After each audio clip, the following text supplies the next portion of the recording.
கம்முன்னு இருங்க. ஐயோ அப்படி பண்ணாதீங்க, தலையில அடிச்சிரு வந்து போச்சு அப்புறம்.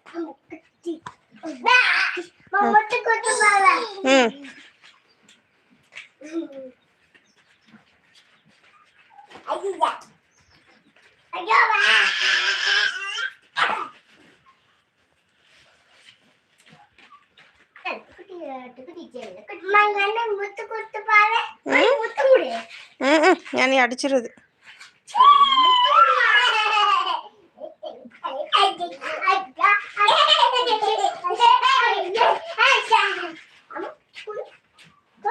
தலையடிச்சு தலையை கொண்டுட்டு போகாது அங்க பக்கத்துல எங்காவது இப்படின்னு மேல இசுக்கணும் அண்ணா இருந்துச்சுன்னு இப்படி அடிச்சுன்னு அவ்வளவுதான் மண்டை கலங்கிரு.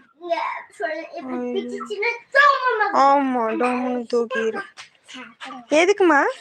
ஆமா சாப்பாடு செஞ்சா சாப்பிடாதீங்கடா.